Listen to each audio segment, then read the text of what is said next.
one thing I set out to do in this book was to really press the question, if John knows the synoptics, which I argue he did, then why does he want to change them in the way that he does? What does he add to them that's different? Something new that I do is I put together a very different theological vision of the Gospel of John than I think has really existed in any other book that's out there right now on the market.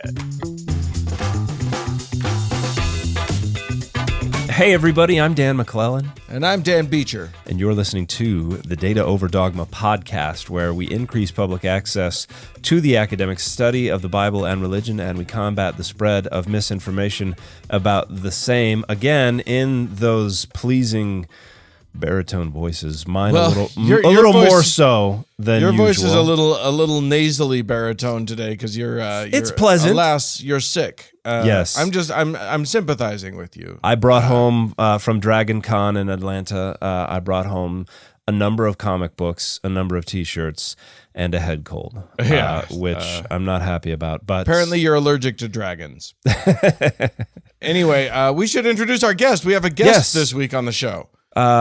Please say hello, everybody, to Hugo Méndez, who is Associate Professor of Religious Studies at the University of North Carolina at Chapel Hill, in case you were wondering. Thanks so much for being here, Hugo. We appreciate your time. Thank you all so much for having me on. Yeah, we're looking forward to this conversation. The book is called The Gospel of John, A New History, and it's a fun one, especially since the Gospel of John is a fun thing to be looking into. We've definitely, we saw the world of biblical scholarship can get incredibly granular and can get into some very some stuff that's fascinating to scholars, but not particularly interesting to the rest of us. But you can say Septuagint studies if you want. I said nothing of the sort. Okay. But I will say that John is a really interesting. There's a lot going on with the ideas surrounding this gospel and subsequent epistles and who knows what else is also attributed to the name John. And so I'm looking forward to getting into this. Should we just dive right in here? Well, I wanted to bring something up real quick. You mentioned the epistolary of John, what is frequently referred to as the Johannine community. But you've you've published a handful of things in recent years. You have a problem with the notion of a Johannine community. What is your beef with the Johannine community? Whoa! Before we get into what is the beef, let's not define, because Dan will yell at me if I say define, but let's understand what we mean when we talk about a Johannine community, and then move from there. Yeah. Take it away. Yeah, that's perfect. No. So in the New Testament, we have 4 books that historically were attributed to a figure named John. Really 5 if you add Revelation. But the 4 that we're really interested in as scholars. Okay, there you go, yeah. The 4 that we're interested in as scholars today are the Gospel of John and the letters that are called 1 John, 2 John, and 3 John. John is one of the big Gospels. 1st, 2nd, and 3rd John, they're tucked away in the back of your New Testament. Right before you hit the book of Revelation, take a left at Jude and you're there. So these books are really interesting because they share a number of similarities between them. I mean, the moment you open up the Gospel of John and the moment you open up 1 John, it just smacks you in the face that these texts have some sort of relationship. You'll hear a lot of keywords: beginning, word, life. It talks about this word, this logos, which is somehow communicated truth. And the authors of each of these texts present themselves as people who have seen this word in this world somehow become flesh, in the words of John. And so the consistencies between these texts, the similar language, the similar themes, the similar ideas, have been for 2,000 years nearly a real source of interest for Christians. In antiquity and in the Middle Ages, the explanation that was given for the profound similarities between these texts was that they must have shared a single author, that they must have been written by a single hand. And that author, not surprisingly from the titles that later scribes put on these texts, was thought to be John, the son of Zebedee, one of the 12 disciples of Jesus, one of the closest disciples of Jesus. Right. What happened in the 20th century is that scholars thought, examining these texts more closely, in fact, there are subtle differences in the language. There are subtle differences in the themes and ideas. And so instead of just imagining one author, they imagined multiple authors.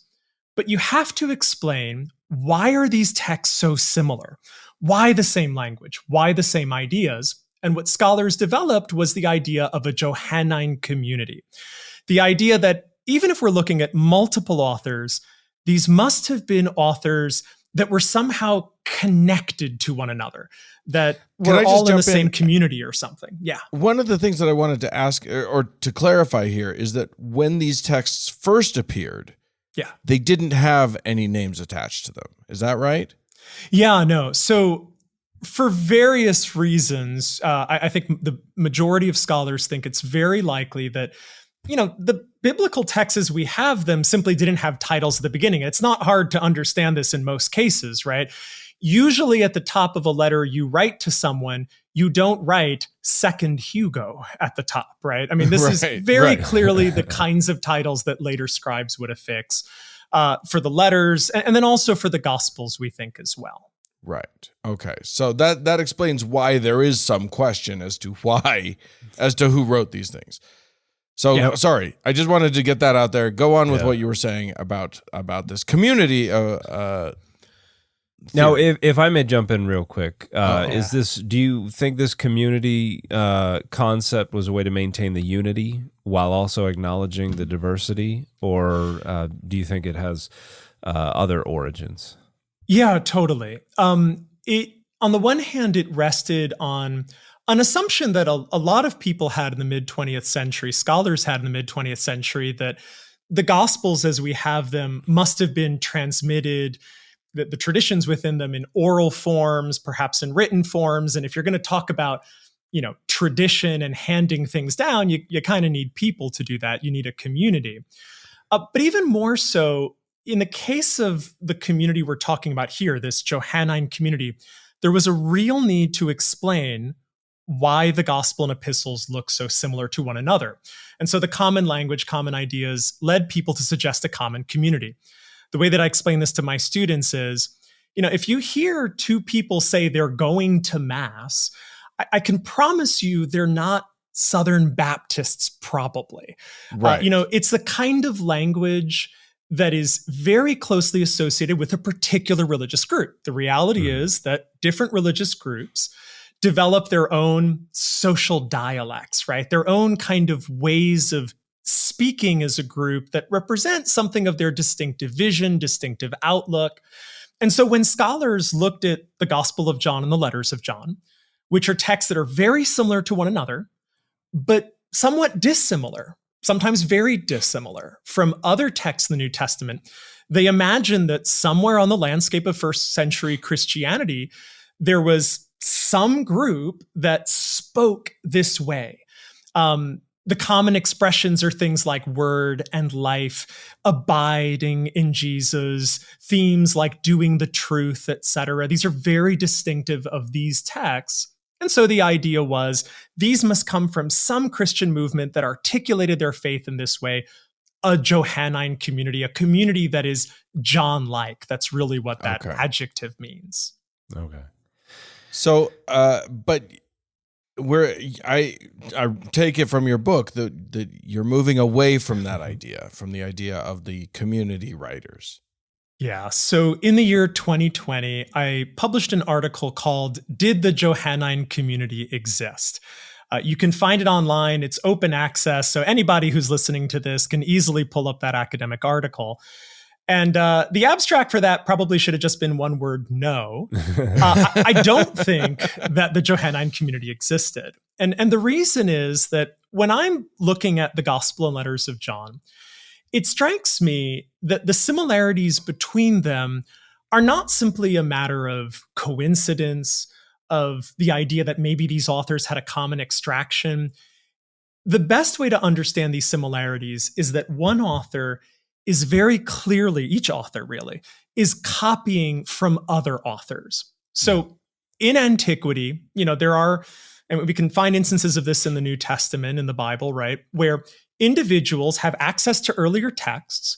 And what they decide to do is to imitate the style of those earlier texts, often in an attempt to try to look as if they are writing texts written by the same author as some other work. So this is the phenomenon we call pseudepigraphy in ancient Christianity and beyond, right? Classics, other fields.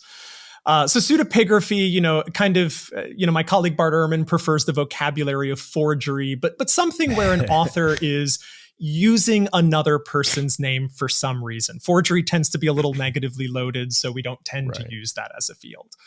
But that's basically what I see happening in 1st, 2nd, and 3rd John. I think the authors of 1st, 2nd, and 3rd John knew the gospel. I think they loved the gospel. I think they also saw how attractive and popular the gospel was. And I think they also in some ways saw what the Gospel of John didn't do when it was first published. And so they wrote letters that present themselves as if they're works, supplemental works by that original author, but addressing new sorts of challenges, exploring new sorts of directions. And we would have plenty of analogs for this in ancient Christianity.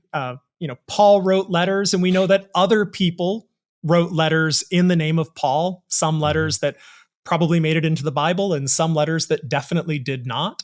And I think that's likely what's happening with these texts. They're not necessarily from a single community. Instead, they're from authors who read one another's work, who might have been located in actually very different communities, geographies, settings. Now, real briefly, Robin Walsh has written a bit on the origins of early Christian literature, and she contends that we should be talking more about literary communities rather than communities of faith anyway. I'm curious where you stand on what social level the authors of these texts are operating.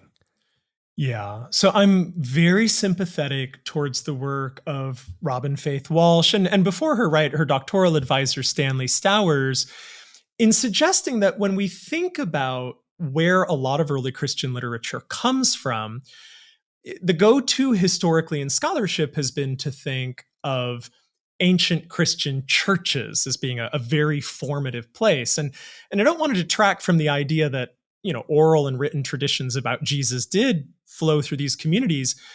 But the writers that we see working in the New Testament are individuals who had higher than the Christian average, higher levels of literacy. They're people who had been trained to be literate. They had read, really kind of gulped down large amounts of ancient literature, just as part of even their training in writing. And they formed networks of people who interacted, engaged with one another, if not personally, sharing writings, sharing drafts, improving one another's work. Then at the very least, they were definitely at least reading the work of others, reading the work of famous writers from the past, reading the works of contemporary writers. And these two are important and powerful influences for the text that became part of the Bible. Let's talk a little bit about the Gospel of John. Since we're on this track, let's talk a little bit about the authorship of that, because we've been talking about authorship. You mentioned in the book that the character of John in the other Gospels or in the New Testament was a fisherman who was very unlikely to be literate at all. So the attribution of this book to that character is remains unlikely also. Yeah, but that's not the only reason to believe that he's not the author, right? Talk a little bit about why we don't believe that the character of the disciples of John would have written this. Yeah. So right from the start, when you read the Gospel of John, you'll see in chapter 1, verse 14, that the author seems to present himself as someone who has seen Jesus in his lifetime.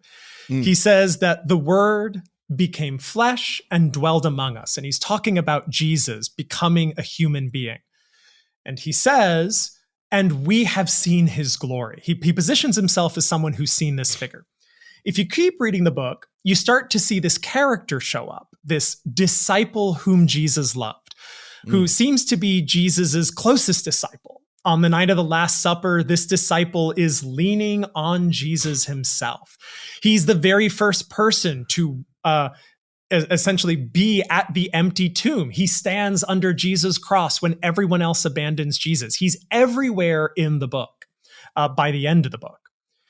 And then at the end, very end of the book, in chapter 21, verse 24, you hear the text say that this disciple whom Jesus loved, is the one who has written this book, the one who has written these things. So the question is, who is this disciple? Now, there are great reasons for thinking, historically, that maybe it could have been someone like John, the son of Zebedee, one of the apostles of Jesus.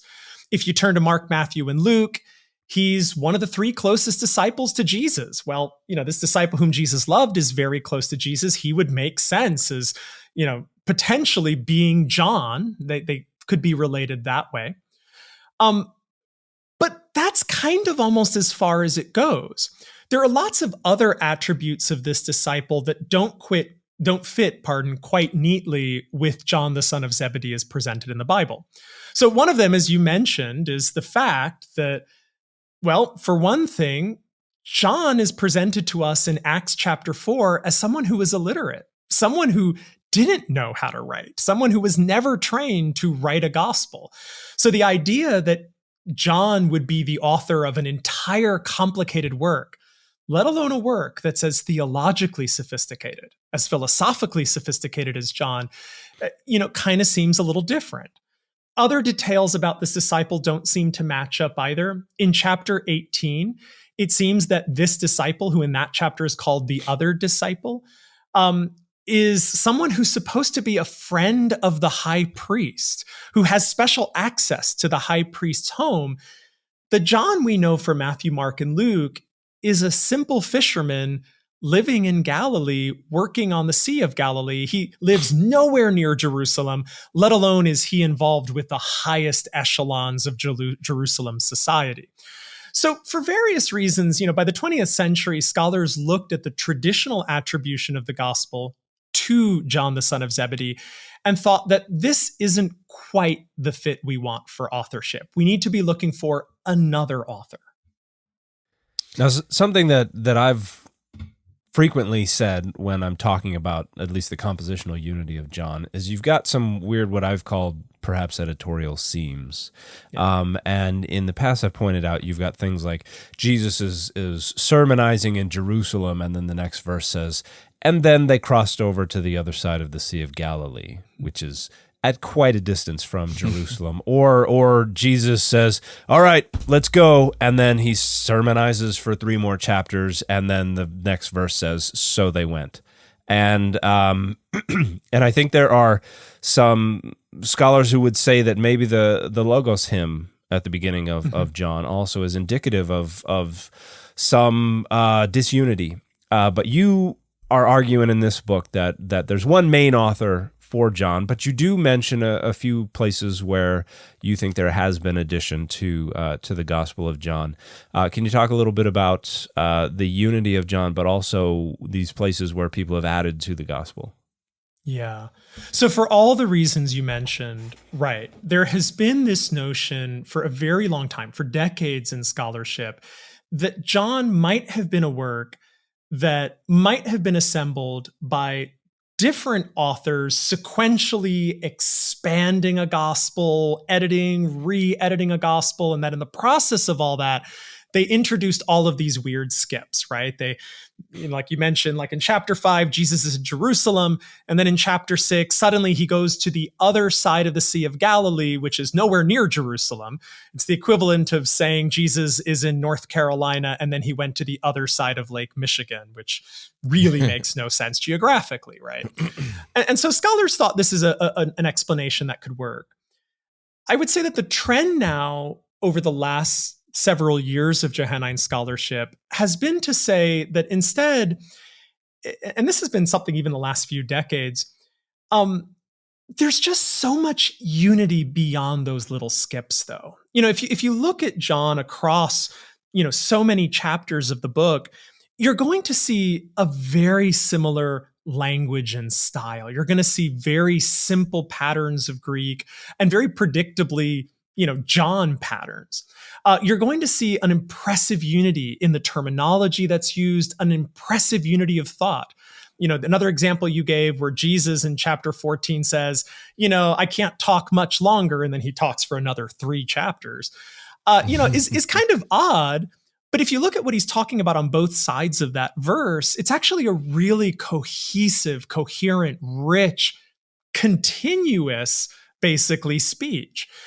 So the way that most scholars, I think, today think about it, and the way that I argue in the book, I think it happened, is that we're probably instead looking at really one author that had a very clear vision of what he wanted to accomplish in the gospel, one author who had a very distinctive style that is impressed all across the gospel, but an author who developed his gospel gradually. See, one thing we don't quite understand sometimes is, modern readers of these texts, is that ancient authors developed these gospels, these very large books, in stages and steps, and they worked and they reworked manuscripts. An excellent book that's just been recently published on this is James Barker's Writing and Rewriting the Gospels.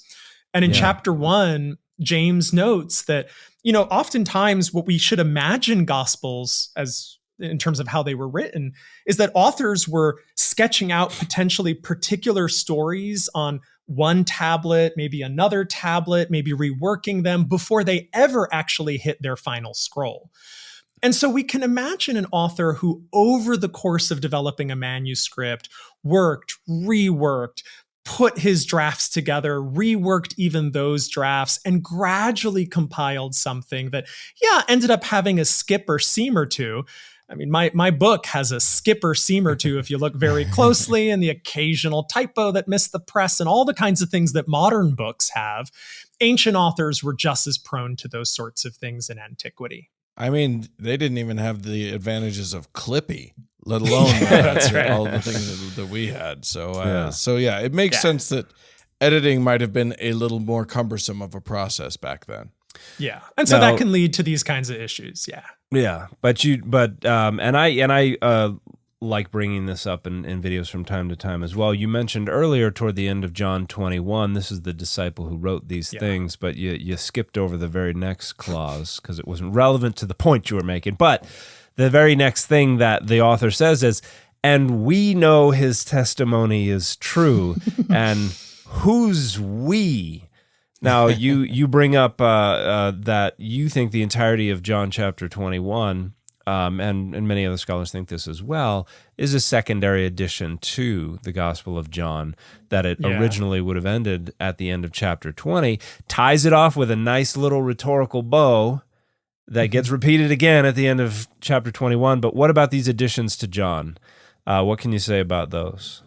Yeah. So in the book, I identify 2 passages as additions to John. So even though I think one individual is responsible for most of this gospel, which of course is what tradition says, and again, what a lot of scholars today would say, there are 2 passages that are problematic. The first is, it begins in chapter 7, verse 53, and goes on into chapter 8. It's the story of the adulteress, the pericope adulterae. This is a story where Jesus is presented with a woman who apparently has been caught in the act of adultery. She's dragged before Jesus, and Jesus is presented with this test of whether or not we should stone this woman.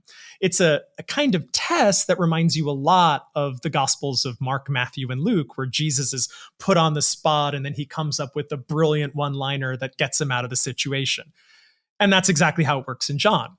The problem with this passage is that we don't find it in any manuscript before the 5th century. And so it's just, we have lots of manuscripts of John. We can date many of these earlier than the 5th century. And this story doesn't appear in there. It seems to be a later addition that someone added to the text. It doesn't help that one early reference to probably this story places it in a different gospel altogether, the Gospel of the Hebrews, supposedly. But there's another passage, right? Chapter 21. It's the final passage of the book, the final chapter of the book, where if you've read the Gospel of John and you've gotten to the end of chapter 20, the disciple who's narrating this book, or the author of the book anyways, the narrator of the book, goes ahead and tells you that there are actually lots of other things that Jesus did that I didn't have time to talk about in the book, but I wrote these things so that you may believe that Jesus is the Christ, the Son of God. He kind of puts this beautiful bow on everything he's done in 20 chapters. It's a appropriate ending for a book. We know this because we see other ancient books that have this kind of ending in antiquity. But another reason why we know it's a good ending for a book, it is literally the ending of the book a chapter later. What happens is, after chapter 20, after the author has told you there are lots of other things that Jesus did, he starts confusingly narrating something else that Jesus did right when you don't expect it. And then, the chapter wraps up with yet another one of these, there's so much more that we could talk about, but not all the books in the world could contain all these things. It's a very unusual thing. Scholars have also noted that there are some other features of this passage that are unusual, but that's another chapter where, even though some scholars have argued that it could be part of the original book, I'm still on the side of those people who think that it's probably by a later hand, a later scribe who added to the Gospel of John. Now, to your earlier question, which is what's going on with that he and we language.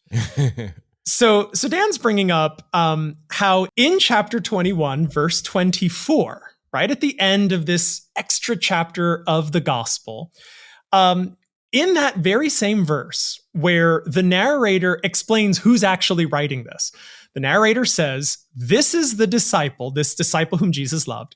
This is the disciple who is testifying to these things and has written them. And then the narrator says, and we know that his testimony is true. And one of these, big kind of questions is, well, what's going on in this verse? The author has just said, supposedly, that this one disciple has written these things, that there's one author to the book, and here he is, the disciple whom Jesus loved. But then suddenly we get this we language at the end of the verse, and we know that his testimony is true. And I know many scholars who think that that verse probably means that there might have been an author of something like a core of the gospel, but that there's like a we, some maybe group of people who have completed the gospel or who are editing the gospel or who are doing something here to compile all this material. And that's certainly one way that we can understand this we. But one of the things that I argue at length in the book in chapter 4 is that there actually is, I think, a simpler explanation for this. If you look closely, that verse, for one thing, is very clearly modeled on a few other verses in the Gospel of John. And one of them is 1:14, where the author of this gospel, who seems to be closely identified with his disciple, has also used we language. He says, we have seen his glory. And what I do is I kind of break down this verse and show that actually it answers to a few different verses in the Gospel of John linguistically. I think what the author has done is he's smushed together language from different parts of a gospel, some language coming from parts where the author is used to referring to himself in the third person, some where he's used the first person plural, we. And in this case, it's kind of jarring that he skips from a third person he reference to a first person plural we reference. And then in the very next line, verse 25, he skips to a first person singular I way of talking about himself. But we actually see this a lot in antiquity. We see this in Polybius. We see this in Josephus. We see writers who kind of moved between he, we, I language, they language when speaking just about themselves as narrators, sometimes in really tight spaces. And so I think the traditional interpretation that suggested there's just one author for this entire book, we language be damned, I think is actually close to the truth. Okay. Now, and that brings up the chapter 1, verse 14, part of the Logos hymn, which I see. I don't know if some people have said this is a pre-Johannine hymn that was just picked up. Other people think it's secondary. What are your thoughts on the Logos hymn, which another indicator that the fisherman John is not like, well, I was reading in Philo. And you know how Philo likes this Logos theology, and this is the Logos prophorikos that we're talking about here. Like this is not the language of a fisherman. But what are your thoughts on the Logos hymn and Johannine, or the singular authorship? Yeah. So in chapter 1, if you read the Gospel of John, chapter 1 has a little bit of a different style than other chapters of the book. It honestly feels more poetic than the rest of the book. And you know those words very famously that begin the book. In the beginning was the Word, and the Word was with God, and the Word was God. He was in the beginning with God. It's very beautiful, kind of repetitive, and again, kind of poetic. And scholars have looked at that chapter and thought, well, it's different in style a little bit. It feels a little more elevated in style than the rest of the book. They've also noticed that in that first chapter, the author talks about Jesus as the Word, as the Logos. And this is a concept from Greek philosophy that becomes important in Hellenistic Jewish philosophy, right? Like the writings of Philo. And what they note, though, is that this word, Logos, Word, doesn't really seem to be distributed across the entire gospel. It's pretty much just there that Jesus is described as the Logos or Word. And so some scholars have thought, okay, so this is yet another sort of seam in the gospel where maybe this part in the Kit Kat bar of the Gospel of John can break off neatly. And you can treat this as maybe something that was added later because it's poetic in style. People have thought, okay, so maybe this is like some early Christian hymn or something like that was added to the text. In the book, what I argue is, and not even actually really an argument in the book, this is really something that I think a lot of other scholars are really talking about right now is, those arguments are interesting, but the reality is when you read the Gospel of John, that prologue, that introduction is really critical for how the gospel develops all sorts of themes and ideas. It's often considered even something like a hermeneutical key to the rest of the gospel. Scholars like Adele Reinhardt's bring this out. To the point where if the hymn wasn't originally there, it doesn't quite feel like the Gospel of John would be as complete as it is in its current form. Another thing that numerous scholars have noted, and I really try to bring this out in the book, is that it's true that Jesus is only called the Word or Logos directly right at the beginning of the text. He's also, by the way, only called God really right there at the beginning of the text.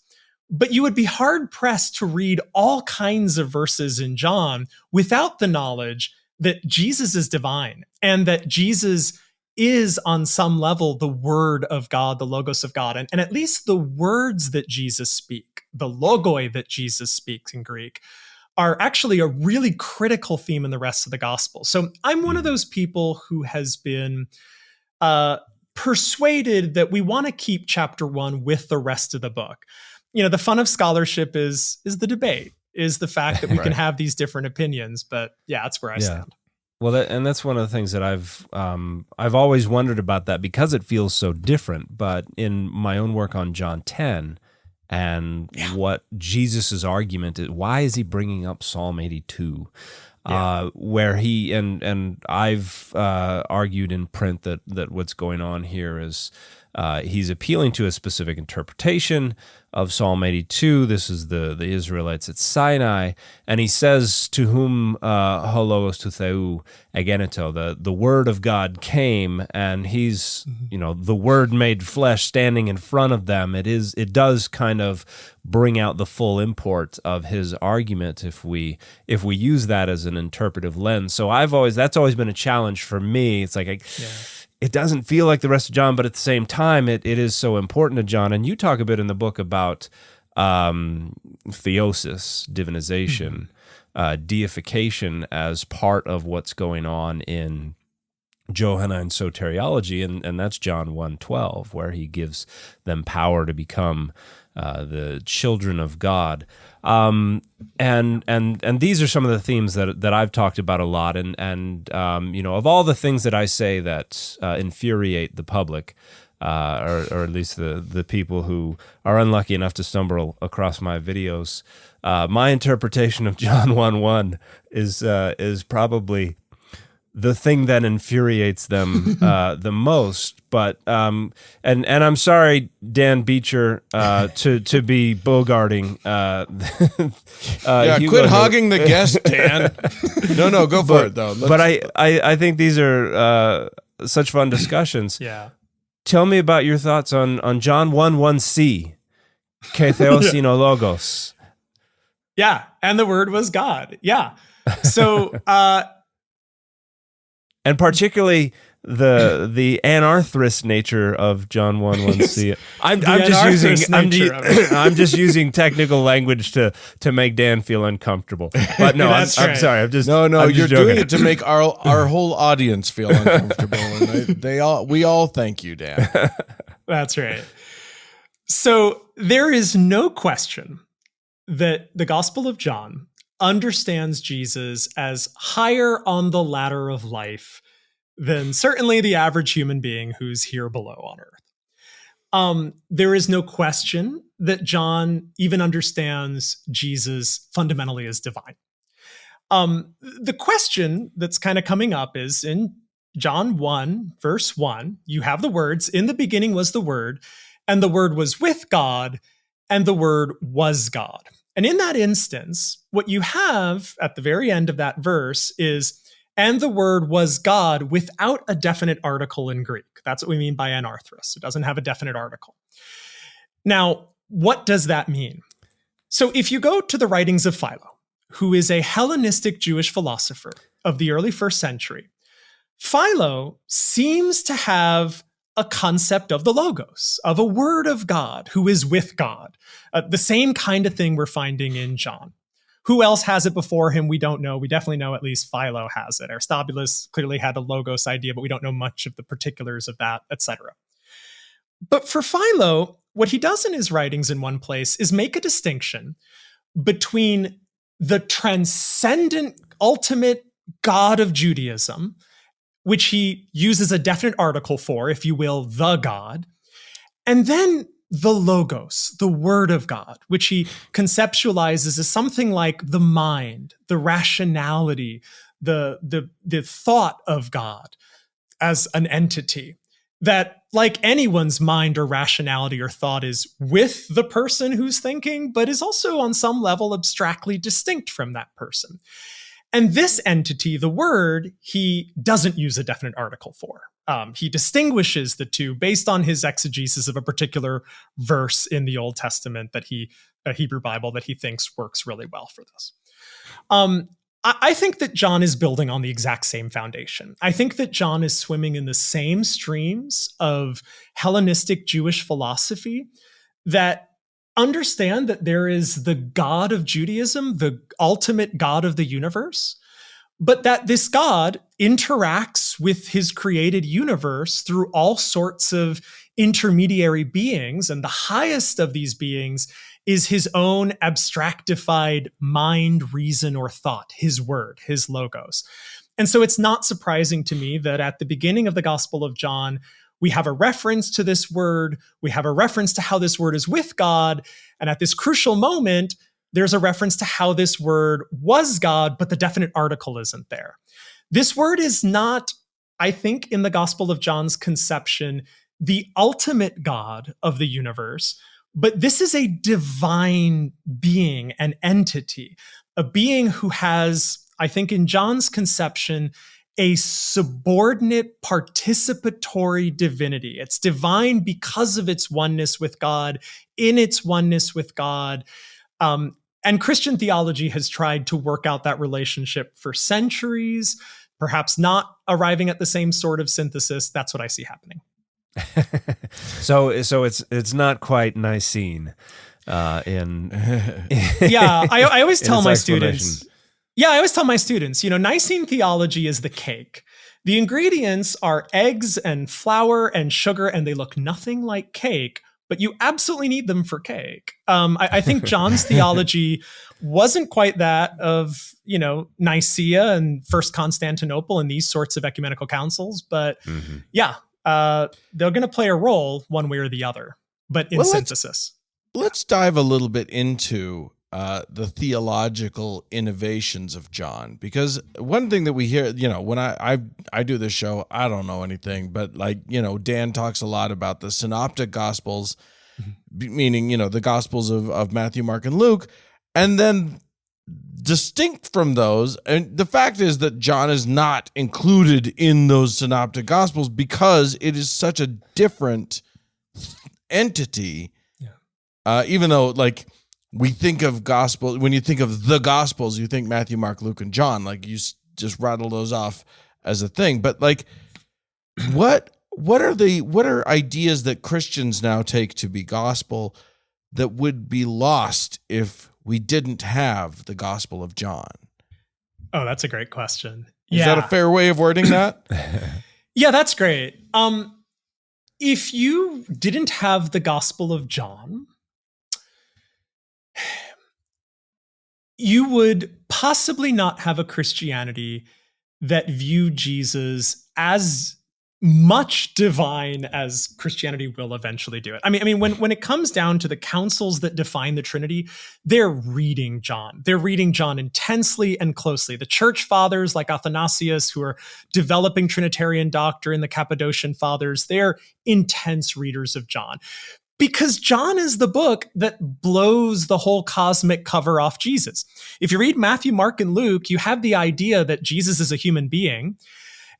In different parts, it looks like Jesus is a very special human being, perhaps even a supernatural human being, perhaps something greater than a human being. In the transfiguration scene, for instance, in Matthew, Mark, and Luke, Jesus suddenly appears as light in front of his disciples. And if you're a casual reader of that text, you're wondering, well, heck, I can't do that. He's got something going on supernaturally that I do not have. But it's only the Gospel of John that will tell you straightforwardly Jesus is, and I agree with Dan again, the best translation is divine, that associates him, frankly, with a pre-existence at all, where right at the beginning of the book, it tells you in the beginning of this whole world, echoing Genesis, there's Jesus at the very beginning. So ideas of Jesus's pre-existence, ideas of his divinity, these are things that John really gave Christians the tools to articulate very strongly in ways that supplemented things we find in other biblical texts. I mean, you can find Jesus' preexistence in Philippians, you can do things like that, but John is going to bring it all together.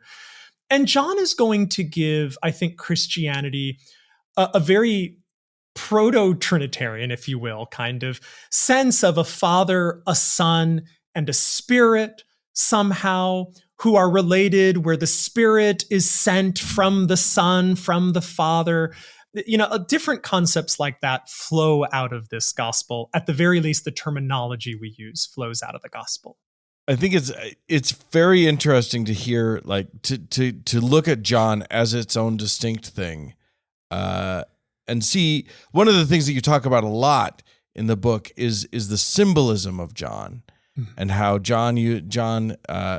other books use symbolism, but not to the extent that this book grabs onto it and sort of carries it away. Do you want to talk a little bit about the symbols that John uses to sort of explicate the theology? Yeah. So let me just start by saying John is my absolute favorite gospel, and that should not surprise anybody who has to pick up a book with my name on it. No, but it's such a brilliant, incredibly fun text to play with. So the Gospel of John knows the Gospels of Mark, Matthew, and Luke, I think. I think it's read some of these earlier accounts of the life of Jesus, which is in part why it looks kind of so similar to them. It starts with a baptism, ends with an empty tomb. There's something that feels like earlier Gospels about that. John also knows some of the literary techniques that earlier Gospels have used. If you read good books on Mark, you'll learn that Mark has occasional places where he plays with symbolism, where just like the parables of Jesus, the stories Jesus tells, symbolize ideas. Mark also weaves in a story or two where Jesus does something that seems to symbolize something in his teachings. He flips over the tables of the temple right about the time he's also telling you how the whole temple is going to be destroyed. And it seems one thing symbolizes the other, things like that. In the Gospel of John, whoever wrote the Gospel of John, that author took this literary device and decided to run with it across the gospel. And did it in, I think, such a rich and creative way, where, as I argue in the book, nearly every story in the Gospel of John, the miraculous ones and the non-miraculous ones, the very memorable ones and some of those weird transitional sort of things that you just think is just continuous story, have been turned into symbols. John is not simply interested in telling you that this happened or that happened in Jesus's life. He's not here to necessarily say Jesus did this miracle, then Jesus did that miracle, then Jesus did this interesting thing. John wants you to dwell on each of these stories, to reflect on them, and to see that inside these stories is something that represents a big idea in Jesus's teaching. Jesus talks across the Gospel of John, and he uses these really important key words, right? Believe, our, life is a key word in the gospel. Dwell or abide is a key word. When you turn to the stories in the gospel, these stories are replete with these words. You'll see that these stories of Jesus' miracles weave in these key words in ways that turn the miracles themselves into, if you will, sort of parables of sorts. They're ways in which Jesus, by his gestures, by his actions, actually represents ideas in his teachings.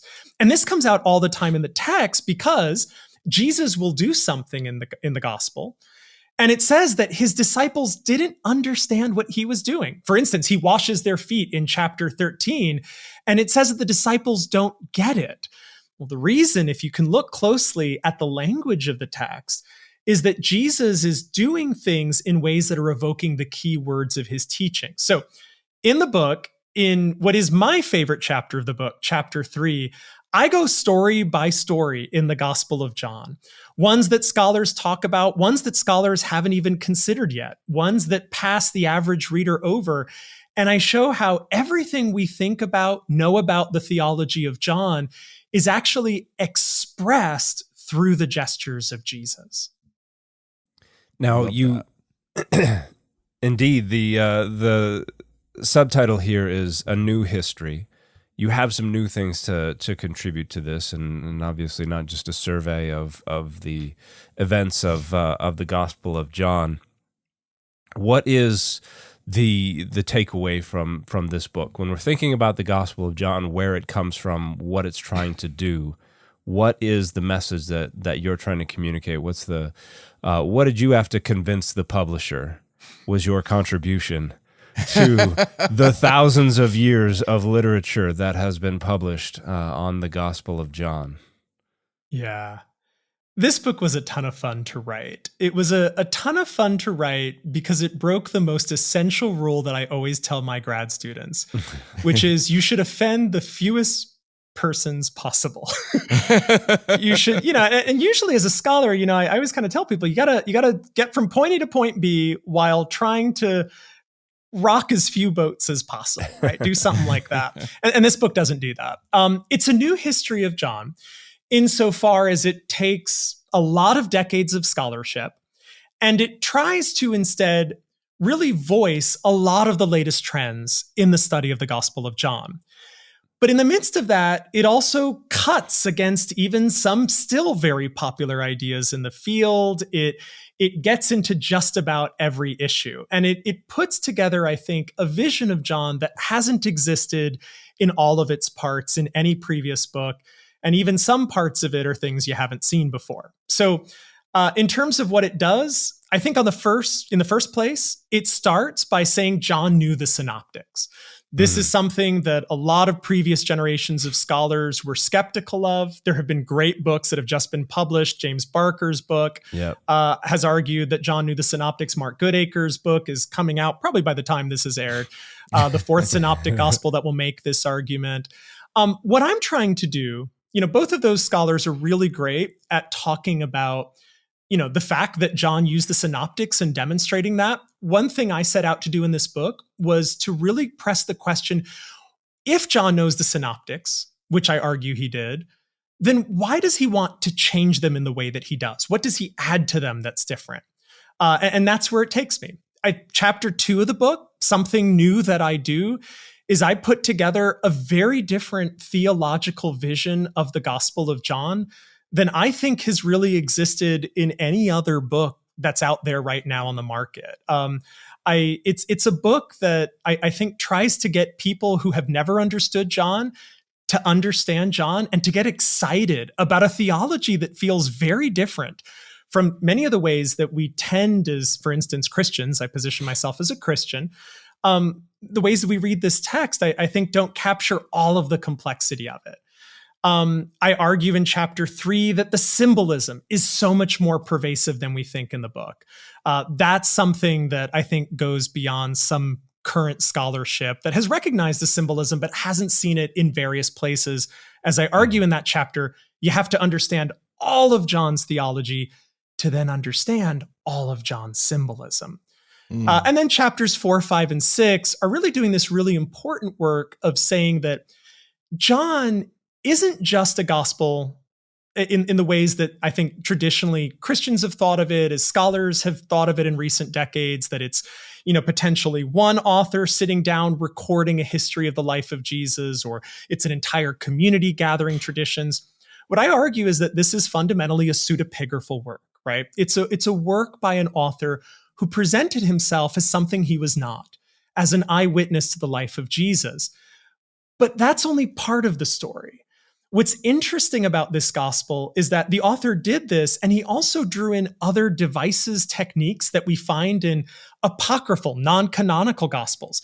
I argue in the book that the Gospel of John is much more like the Gospel of Thomas, the Gospel of Mary, some of these so-called Gnostic gospels, than it is like the other gospels of the New Testament.